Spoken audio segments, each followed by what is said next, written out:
Tanaman padi pada masa buntingnya dia juga butuh perawatan dan perhatian ekstra. Tidak boleh dibiarkan begitu saja karena ada beberapa hal yang sangat dibutuhkan oleh tanaman ketika dia sedang bunting.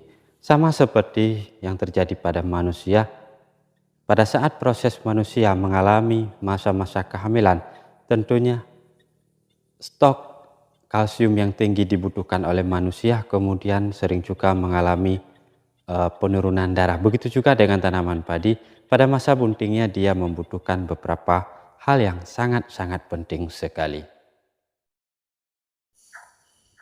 Assalamualaikum warahmatullahi wabarakatuh. Sedulurku, dimanapun berada, apapun kegiatannya, semoga selalu diberikan kesehatan, kekuatan, dan rezeki yang melimpah. Amin ya rabbal alamin. Dan pada kesempatan hari ini kita akan coba berbagi informasi penting tentang perlakuan khusus saat padi menuju bunting yang harus kita perhatikan dan kita laksanakan dengan baik dan benar. Kenapa? Karena fase bunting ini merupakan tahapan awal dari pencapaian akan potensi panen kita. Apakah itu hasilnya nanti akan jauh lebih baik atau hasilnya biasa-biasa saja atau bahkan hasilnya mengecewakan. Maka nanti dalam penjelasan kita kali ini kita akan menyampaikan seperti apa strategi perlakuan untuk merekayasa agar bulir padi kita bisa bernas, bisa berbobot dan terisi penuh sampai pangkalnya. Karena siapapun petaninya pasti menginginkan bulir padinya bernas, berbobot dan terisi penuh. Adapun untuk varietasnya itu hanya sekedar merek dan tidak menentukan apapun.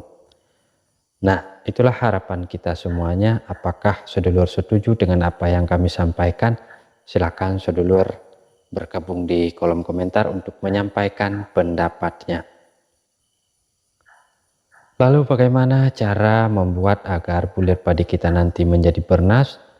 Caranya yaitu hanya dua saja yang perlu kita perhatikan pada saat dia bunting, terutama kesehatan tanaman, yang kedua nutrisinya. Dan langsung saja kita bahas secara pelan-pelan saja, secara tipis-tipis saja, apa saja rahasia perawatan padi bunting versi kami. Namun sebelumnya perlu kami buatkan satu perbandingan di mana kebutuhan dan perlakuan untuk manusia, dia yang keadaannya normal, tentu akan sangat berbeda jauh dengan kebutuhan dan perlakuan yang diinginkan oleh seorang ibu yang sedang hamil. Nah, seorang ibu yang sedang hamil tentu membutuhkan lebih banyak energi karena selain untuk dirinya sendiri, kebutuhan tersebut juga untuk menjaga kesehatan dan perkembangan janin yang dikandungnya. Itu tentu harus dipenuhi. Kondisi janin dalam kandungan inilah yang akan menentukan seperti apa pertumbuhan si bayinya nanti. Maka begitu pula lah dengan tanaman padi kita sedulur. Kecukupan nutrisi pada fase pembentukan malai ini akan sangat mempengaruhi seberapa hasil yang akan kita dapatkan. Dan baik sedulur, langsung saja kita pada dua perlakuan, nutrisi dan perawatannya.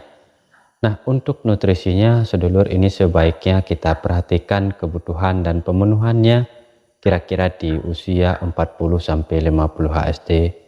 Kenapa? Karena pada usia itu adalah masa-masa menuju untuk proses buntingnya. Maka seperti kita ibaratkan tadi, seorang wanita yang lagi ngidam, segala kebutuhannya itu baik gizi, vitamin, karbohidrat, dan lain-lain tentu wajib tercukupi. Selain itu, pada usia tersebut tanaman sangat rawan terserang oleh organisme pengganggu karena energinya itu difokuskan untuk pembentukan organ-organ reproduksi yang mana pembentukannya tersebut membutuhkan 3 kali lipat lebih besar dari energi yang dibutuhkan untuk keadaan normal, yaitu untuk membentuk batang dan daun. Sehingga energi untuk membangun kekebalan tubuhnya menjadi berkurang. Oleh karena itu, sebisa mungkin jadwal pemberian pupuk kedua atau pupuk susulan terakhir dengan kandungan fosfat kalium kita aplikasikan ketika mendekati usia 40-50 HSC tersebut. Maka oleh karenanya pemupukan kami kemarin itu bertujuan untuk proses persiapan pembentukan malai atau proses menuju bunting dari tanaman padi kita. Nah, untuk melihat lebih jelas pupuk apa saja yang kami pergunakan kemarin, sedulur bisa scroll dan googling ke video kami yang lainnya. Kemudian tahapan berikutnya tentunya ketika dia sudah menuju bunting muda atau usia tanaman padi sekitar 50-60 hari, itu yang harus kita perhatikan kecukupan air, karena air menjadi sumber energi yang wajib terpenuhi agar proses penyerapan nutrisinya menjadi maksimal. Jika bisa kita genangi, dan jika tidak bisa ya apa boleh buat, kita cuman bisa berharap semoga dengan kadar kelembaban tanah yang kita miliki bisa membantu dan melancarkan proses fotosintesis tanaman. Kemudian dulur, tak cukup dengan pemupukan tersebut. Pada masa-masa bunting muda, tanaman padi juga masih membutuhkan unsur hara fosfat, kalium dan kalsium, serta boron. Nah, kebutuhan nutrisi tersebut tentunya bisa kita berikan secara penyemprotan untuk menambahkan dan menjaga kestabilan nutrisi tersebut. Kemudian tidak ada salahnya juga untuk memperoleh hasil yang lebih maksimal, kita tambahkan dengan zat pengatur tumbuh. Dalam kondisi ini yaitu yang dibutuhkan adalah asam giprelat. Kemudian di samping itu dulur, tidak ada salahnya juga kita berikan semisal magnesium sulfat untuk menjaga daun tanaman padi kita tetap sehat dan bisa kembali memperbaiki klorofilnya yang telah rusak oleh serangan hama pengganggu sebelumnya. Dan oleh karenanya dulur, maka faktor yang kedua juga menjadi sangat penting kita perhatikan pada fase-fase seperti ini, yaitu menjaga kesehatan tanaman dari serangan organisme pengganggu. Nah, serangan dari gangguan-gangguan tanaman tersebut tentunya dipengaruhi oleh dua hal. Pertama, serangan jamur, yang kedua serangan dari jenis kutu-kutuan. Kedua gangguan ini tentunya bisa mempengaruhi efektivitas dan produktivitas dari tanaman itu sendiri. Katakan misalkan ketika jamur menyerang bahagian akar tanaman padi kita, tentunya akar yang bertugas sebagai pencari makan dia telah rusak.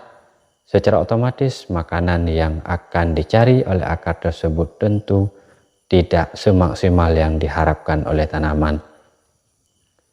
Begitu pula ketika ada daun yang rusak dan akarnya bagus, maka ketika akar bisa mencari makan sebanyak-banyaknya, kemudian daun yang menjadi dapur pacu utama untuk memproses makanan dia telah rusak, maka daun tersebut tentunya tidak bisa menyumbang energi dan makanan untuk tanaman padi itu. Maka jelas itu adalah kondisi yang menyebabkan tanaman padi sedikit berkurang dari efektivitas pemberian nutrisi yang kemudian berpengaruh pada malai yang keluar nantinya. Maka pada kondisi seperti ini tentunya perhatian kita adalah pada daun benderanya. Daun bendera adalah satu-satunya harapan terakhir yang ia tidak boleh rusak, yang ia tidak boleh diganggu oleh hama apapun, apakah itu kutu-kutuan, apakah itu jamur dan sebagainya. Oke dulur, demikian yang dapat kami sampaikan. Sekali lagi koreksi jika kami salah, tambahkan jika ada yang kurang. Semoga apapun yang kita sampaikan itu tidak akan menyesatkan sedulur kita yang lainnya.